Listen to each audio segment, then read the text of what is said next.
आज का हमारा टॉपिक है types of computer memory.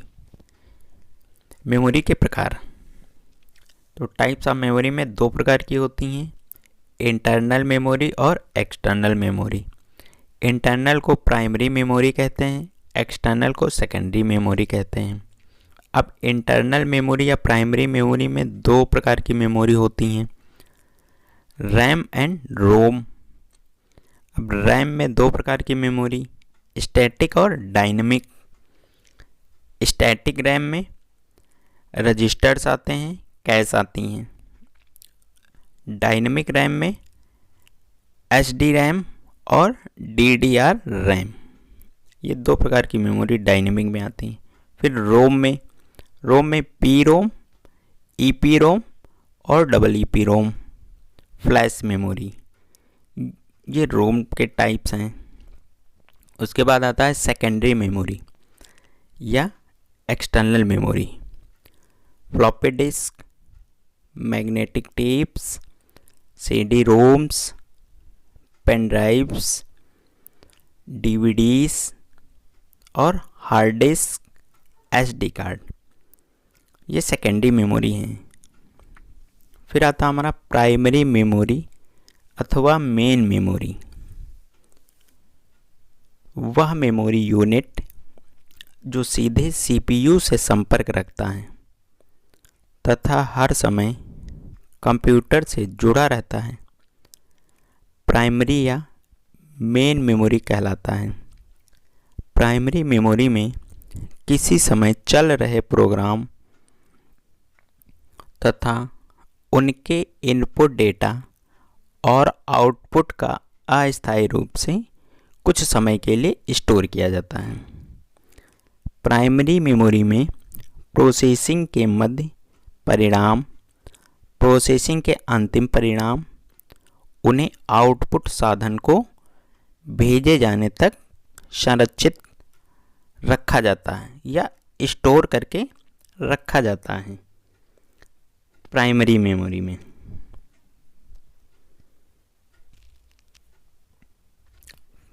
Primary memory हमारी दो प्रकार की होती हैं, रैम और ROM. RAM for random access memory, ROM for read only memory. RAM यह मेमोरी एक चिप पर होती है जो मेटल ऑक्साइड सेमीकंडक्टर से बनी होती है। इस मेमोरी के किसी भी लोकेशन को चुनकर उसका सीधे ही किसी डेटा को स्टोर करने या उसमें से डेटा पढ़ने के लिए कर सकते हैं। यह मेमोरी ऐसे रजिस्टर और उनसे जुड़े सर्किट से बनी होती है। यह एक अस्थायी मेमोरी है जहां सूचनाओं एवं डाटा को अस्थायी तौर पर रखा जाता है। इसमें स्टोर सूचनाओं को बदला जा सकता है। कंप्यूटर की पावर सप्लाई बंद कर देने पर रैम में स्टोर डेटा समाप्त हो जाता है या डिस्ट्रॉय हो जाता है। रैम में वे प्रोग्राम एंड डेटा रखे जाते हैं जिनको सीपीयू आसानी से खोज सके और वहां से प्राप्त कर सके। रैम को दो भागों में विभाजित किया गया या डिवाइड किया गया है, स्टैटिक रैम और डायनेमिक रैम। फिर हमारा आता है कैश मेमोरी।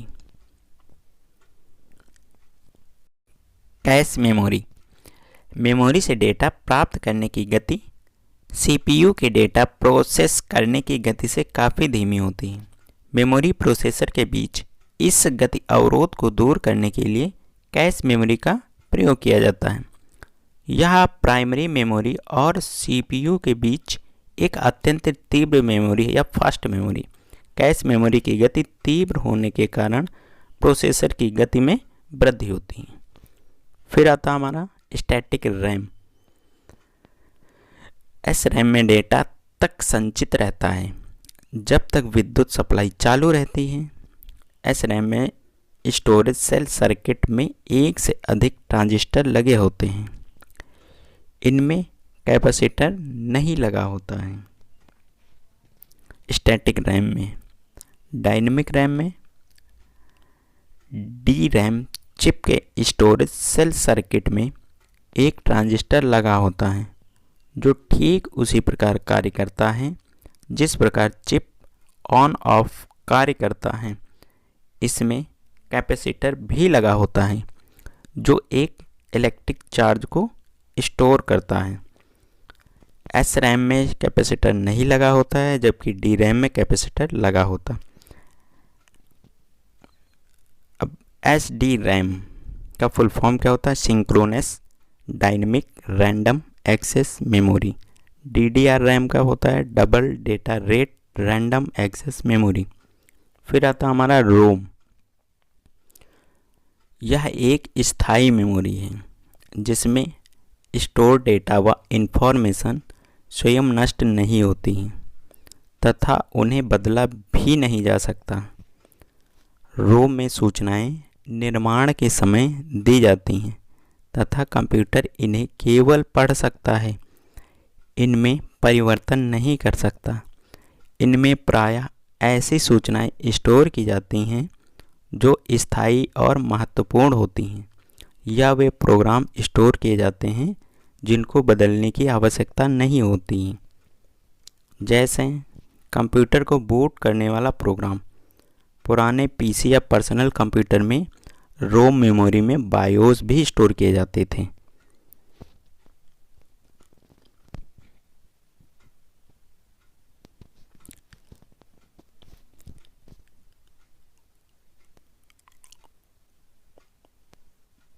रोम में डेटा डालने को बर्निंग इन द डेटा कहते हैं।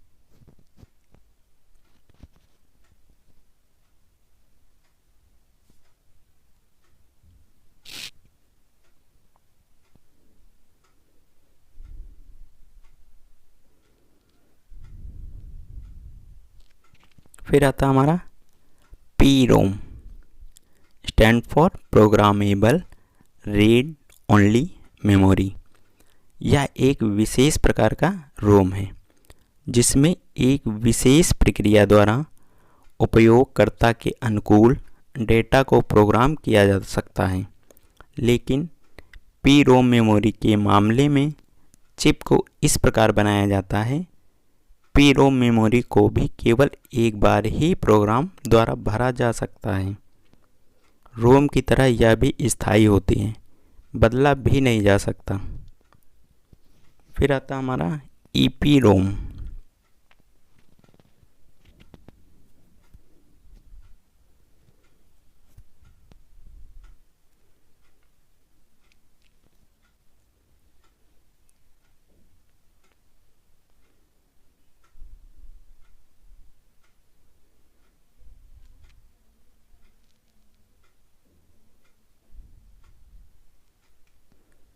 EPROM stand for erasable programmable read only memory.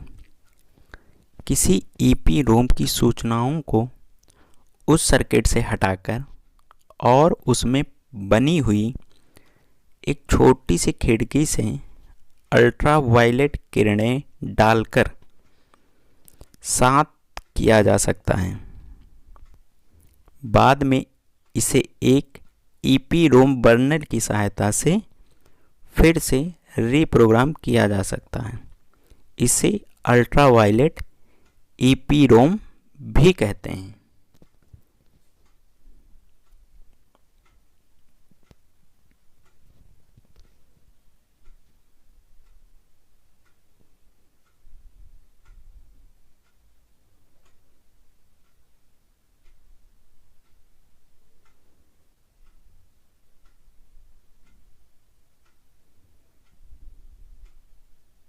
फिर आता हमारा double EPROM, electrically erasable programmable read only memory.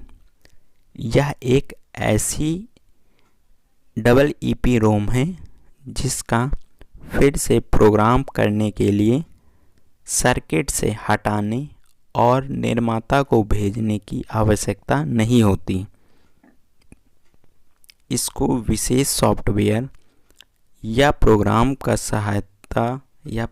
की सहायता से अपने कंप्यूटर में ही प्रोग्राम कर सकते हैं।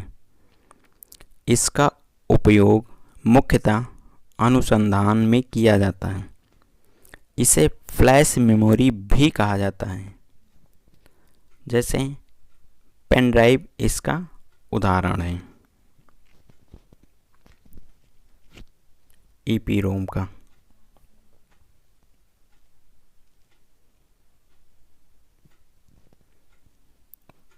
फिर हमारा आता है फ्लैश मेमोरी।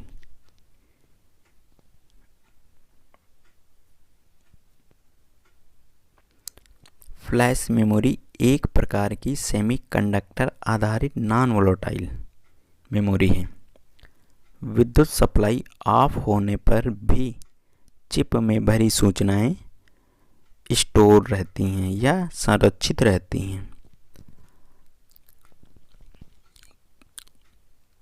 तथा रीराइटेबल मेमोरी है। इसको रीराइट किया जा सकता है। फ्लैश मेमोरी को इसका उपयोग डिजिटल कैमरा, मोबाइल फ़ोन में किया जाता है। फ्लैश मेमोरी का अगला हमारा टॉपिक रहेगा सेकेंडरी मेमोरी या एक्सटर्नल मेमोरी।